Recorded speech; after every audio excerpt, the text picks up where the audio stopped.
ঘটনা সংঘটিত হৈছে 15 বছৰীয়া কিশোৰীৰ সৈতে অতি ভয়ংকৰ কাণ্ড সংঘটিত কৰিছে মফিদুল আলী নামৰ এজন যুৱকে 15 বছৰীয়া কিশোৰীগৰাকীয়ে প্ৰেমৰ প্ৰস্তাৱ প্ৰত্যাখ্যান কৰাৰ বাবে মফিদুল আলী নামৰ সেই যুৱকজনে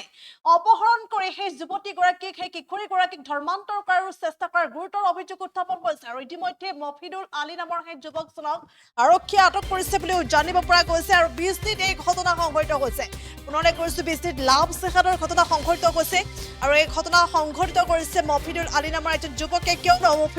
মফিদুল আলী নামৰ সেই যুৱকজনে 15 বছৰীয়া কিশোৰীক প্ৰেমৰ প্ৰস্তাৱ দিছিল আৰু সেই প্ৰেমৰ প্ৰস্তাৱ প্ৰত্যাখ্যান কৰিছিল সেই কিশোৰীগৰাকীয়ে আৰু প্ৰেমৰ প্ৰস্তাৱ প্ৰত্যাখ্যান কৰাৰ বাবে মফিদুল আলীয়ে কিশোৰীগৰাকীক ঘৰৰ পৰা অপহৰণ কৰাৰ অভিযোগ উত্থাপন হৈছে আৰু ঘৰৰ পৰা অপহৰণ কৰি ধৰ্মান্তৰিত কৰিবলৈ চেষ্টা কৰাৰ অভিযোগ উত্থাপন কৰিছে এতিয়া পৰিয়ালৰ লোকে আৰু বিজনীত এই ঘটনা সংঘটিত হৈছে বুলি ইতিমধ্যে জানিব পৰা গৈছে আৰু লগতে উল্লেখ কৰিব লাগিব যে বিজনী ৰেলৱে ষ্টেচনৰ সমীপত 15 বছৰীয়া কিশোৰীগৰাকীক মফিদুল আলী নামৰ সেই যুৱকজনে অনৈতিক কাৰ্যত লিপ্ত কৰাৰো আচলতে চেষ্টা কৰাৰ অভিযোগ উত্থাপন হৈছে আৰু সেই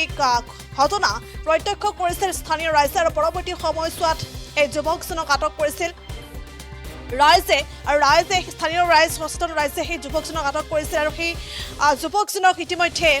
ক্ষুব্ধ ৰাইজে উত্তম মাধ্যম সোধাইছে বুলিও জানিব পৰা গৈছে মফিদুল আলী নামৰ সেই যুৱকজনৰ বিৰুদ্ধে এই ভয়ংকৰ অভিযোগ উত্থাপন হৈছে যুৱকজন বঙাইগাঁও জিলাৰ 1 নং ভাণ্ডাৰা নিবাসী বুলি জানিব পৰা গৈছে বঙাইগাঁও জিলাৰ 1 নং ভাণ্ডাৰা নিবাসী মফিদুল আলীয়ে এই ভয়ংকৰ কাণ্ড সংঘটিত কৰিছে 15 বছৰীয়া এগৰাকী কিশোৰীৰ সৈতে 15 বছৰীয়া কিশোৰীগৰাকীক অনৈতিক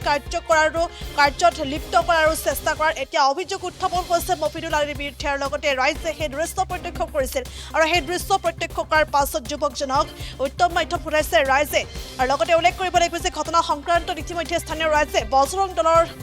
খবৰ দিছিল কিন্তু বজৰং দলৰ কৰ্মী সেই স্থানত উপস্থিত হোৱাৰ পূৰ্বে ৰাইজে সেই অভিযুক্ত যুৱকক উত্তম মাধ্যম সোধাইছে বুলি ইতিমধ্যে জানিব পৰা গৈছে আৰু লগতে উল্লেখ কৰিব লাগিব যে কিশোৰীগৰাকীক প্ৰেমৰ প্ৰস্তাৱ দিছিল কিন্তু সেই প্ৰেমৰ প্ৰস্তাৱ প্ৰত্যাখ্যান কৰাত মফিদুল আলীয়ে কিশোৰীগৰাকীক ঘৰৰ পৰা অপহৰণ কৰি ধৰ্মান্তৰিত কৰাবলৈ চেষ্টা কৰাৰ গুৰুতৰ অভিযোগ উত্থাপন হৈছে এজাহাৰত সেই কথা উল্লেখ কৰিছে পৰিয়ালৰ লোকে আৰু লগতে আৰু এনেধৰণৰ ঘটনা সংঘটিত হৈছে বিজনীত এই ঘটনা সংঘটিত হৈছে বুলি জানিব পৰা গৈছে আৰু পৰৱৰ্তী সময়ছোৱাত আৰক্ষীয়ে ইতিমধ্যে সেই যুৱকজনক অৰ্থাৎ মফিদুল আলীক আটক কৰিছে আৰু ঘটনা সংক্ৰান্তত বিজনী আৰক্ষীয়ে তদন্ত অব্যাহত ৰাখিছে বিজনীত এই ঘটনা সংঘটিত হৈছে পুনৰে কৈছোঁ বিজনীত এক ভয়ংকৰ ঘটনা সংঘটিত হৈছে এগৰাকী 15 বছৰীয়া কিশোৰীৰ সৈতে এই ঘটনা সংঘটিত কৰিছে মফিদুল আলী নামৰ এজন মফিদুল আলী নামৰ সেই যুৱকজনে 15 বছৰীয়া কিশোৰীগৰাকীক প্ৰেমৰ প্ৰস্তাৱ দিছিল আৰু সেই প্ৰেমৰ প্ৰস্তাৱ মানি নোলোৱাৰ বাবে এই কিশোৰীগৰাকীক ঘৰৰ পৰা অপহৰণ কৰাৰ অভিযোগ উত্থাপন হৈছে আৰু সমান্তৰালকৈ কিশোৰীগৰাকীক অনৈতিক কাৰ্যত লিপ্ত কৰাৰো চেষ্টা কৰাৰ অভিযোগ উত্থাপন হৈছে আৰু পৰৱৰ্তী সময়ছোৱাত এইদৰে ক্ষুব্ধ ৰাইজে উত্তম মাধ্যম সোধাই আৰক্ষীৰ হাতত গতাই দিছে বুলি জানিব পৰা গৈছে বিজনীত সংঘটিত হৈছে এই ঘটনা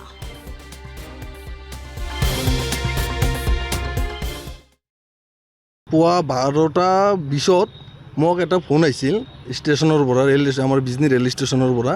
তো মই বাজাৰত আছিলোঁ তাক মোক কৈ আছে যে দাদা এনেকৈ কথা যে ভাণ্ডাৰাৰ এক লাভ জেহাদীয়ে এটা হিন্দু বৰ্মন মেয়ে এটা ছোৱালীক ধৰি আনি বেয়া কাম কৰি আছে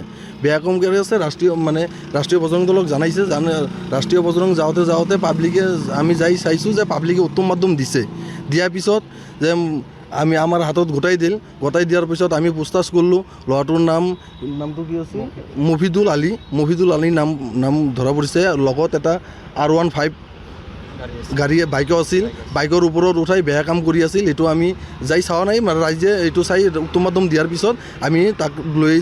লৈ আহি বিজনী থানাক গোটাই দিছোঁ আজি তাৰ বিৰুদ্ধে এটা এজাহাৰ দাখিল কৰিছে ছোৱালীজনৰ ঘৰৰ পৰা মই গাৰ্জেনে আমিতো এই লাভ জেহাদ যিটো বস্তুটো লৈ ঘটনাটো লৈ যিটো ভাবি আছোঁ এইটো একচুৱেলি টাউনৰ মিয়া মানুহৰ যিটো লাভ জেহাদী আছে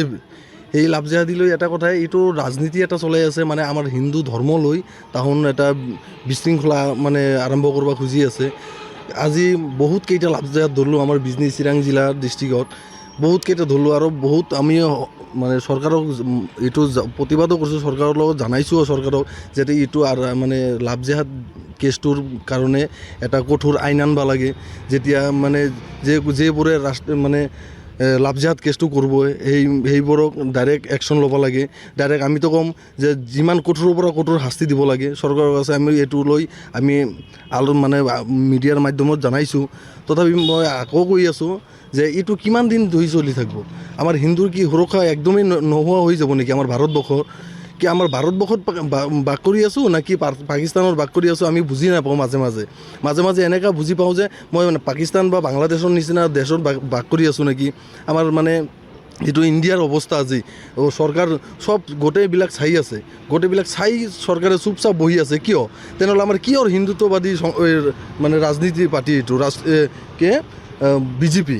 চৰকাৰ কৈ আছে যে আমি হিন্দুৰ কাৰণে মাত